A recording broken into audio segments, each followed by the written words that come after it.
Hello friends, welcome back to social lunch box Tamil YouTube channel. இன்றைக்கி நம்ம இந்த வீடியோவில் சிக்கன் சுக்கா தான் பார்க்க போகிறோம். சரி, ஓகே. இப்போ அதை எப்படி பண்ணுறது அப்படின்றத பார்த்துடலாம். ஃபஸ்ட்டு ஒரு பேன் வச்சுக்கோங்க. பேன் நல்லா ஹீட் ஆனதுக்கப்புறமா ஒரு 3லேருந்து 4 ஸ்பூன் அளவுக்கு நான் ஆயிலை விட்டுருக்கேன். எண்ணெய் நல்லா சூடானதுக்கப்புறமா ஒரு வெங்காயத்தில் பாதி வெங்காயம், அதாவது பெரிய சைஸ் வெங்காயத்தில் பாதி வெங்காயத்தை இந்த மாதிரி நீட்டாக நறுக்கி எடுத்திருக்கேன். இப்போ அந்த வெங்காயத்தை நல்லா வதக்கி எடுத்துக்கலாம். பாருங்கள், அந்த வெங்காயத்தை இந்த மாதிரி நல்லா கலந்து விட்டுக்கிட்டே இருங்க, இல்லைனா தீஞ்சிரும். தீயவும் கூடாது. நம்ம கலந்து விட்டுட்டே இருக்கும்போது இந்த மாதிரி நல்லா ப்ரௌன் கலரில் வரும் இல்லையா? ஸோ இந்த மாதிரி ஸ்டேஜில் அது தனியாக நம்ம எடுத்து வச்சுக்கலாம்.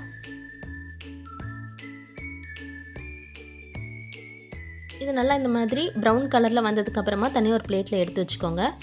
நெக்ஸ்ட்டு ஒரு பவுலில் நான் சிக்கன் ஆட் பண்ணிக்கிறேன். ஒரு 1/4 கிலோ சிக்கனை நான் அதில் ஆட் பண்ணியிருக்கேன். கூட 2 ஸ்பூன் அளவுக்கு, அதாவது 1.5 ஸ்பூன் அளவுக்கு சில்லி பவுடரு, 1 ஸ்பூன் அளவுக்கு மல்லித்தூள், அதுக்கப்புறம் 1 ஸ்பூன் அளவுக்கு கரம் மசாலா, தேவையான அளவு உப்பு நிறைய போட்டுடாதீங்க, முதல்ல கொஞ்சமாக போட்டு பாருங்கள், அதுக்கப்புறம் தேவைப்பட்ட ஆட் பண்ணிக்கோங்க. அப்புறம் கொஞ்சம் மஞ்சத்தூள், இஞ்சி பூண்டு பேஸ்ட்டு நான் 2 ஸ்பூன் ஆட் பண்ணியிருக்கேன். அதுக்கப்புறமா ஒரு 1/4 கப்புக்கு தயிர் ஆட் பண்ணியிருக்கேன். அடுத்ததாக நம்ம வதக்கி எடுத்து வச்சுருந்தோம் இல்லையா வெங்காயம், அதை இதோடு சேர்த்து நம்ம ஆட் பண்ணிக்க போகிறோம்.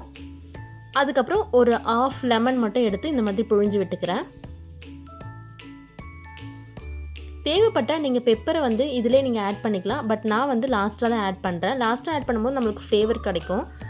ஸோ இப்போ இதை எல்லாத்தையும் சேர்த்து நல்லா மிக்ஸ் பண்ணி விட்டுக்கோங்க. இது எல்லாத்தையும் நல்லா கலந்து விட்டதுக்கப்புறமா தட்டு போட்டு மூடிட்டு ஒரு 20லேருந்து ஒரு 30 மினிட்ஸ்க்கு நல்லா ஊற விட்டுருங்க. அப்போ தான் அந்த மசாலா எல்லாமே உள்ளே இறங்கும்.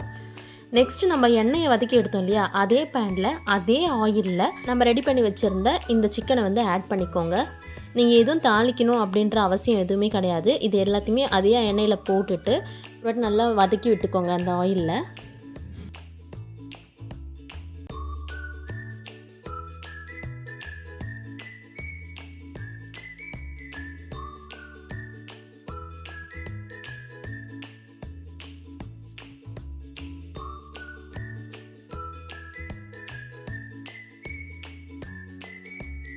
எல்லா பக்கமும் இந்த ஆயில் நல்லா படுற மாதிரி வதக்கி விட்டதுக்கப்புறம் ஒரு தட்டு போட்டு மூடிட்டு ஒரு 5லேருந்து ஒரு 10 நிமிஷத்துக்கு மீடியம் ஃப்ளேமில் வச்சு நல்லா குக் பண்ணி எடுத்துக்கோங்க. ஒரு 10 மினிட்ஸ்க்கு அப்புறம் ஓப்பன் பண்ணி பார்க்கும்போது இந்த மாதிரி எண்ணெய் நல்லா திரிஞ்சு வந்திருக்கும்.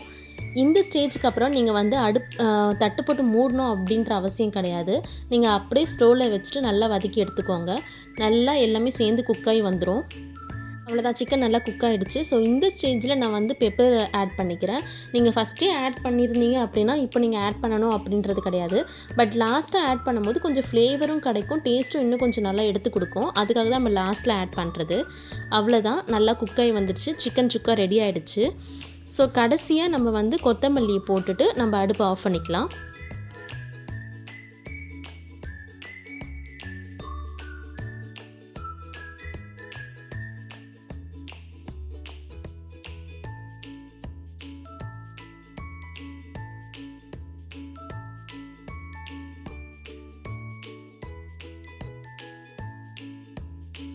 அவ்வளோதான் ஃப்ரெண்ட்ஸ், ரொம்ப சிம்பிளான டேஸ்டியான ஸ்பைசியான சிக்கன் சுக்கா ரெடி ஆகிடுச்சு.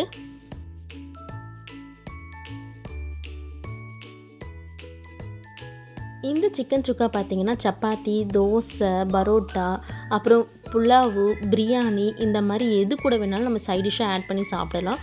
ரொம்ப செமைய டேஸ்ட்டாக யம்மியாக இருக்கும். நீங்கள் ட்ரை பண்ணி பாருங்கள்.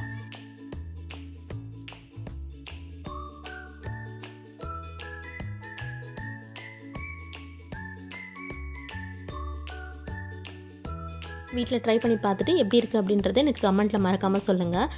மறக்காமல் சேனலை சப்ஸ்கிரைப் பண்ணிக்கோங்க. நெக்ஸ்ட் வீடியோவில் வேறு ஒரு சூப்பரான டிஷ்ஷோட பார்க்கலாம். Bye by.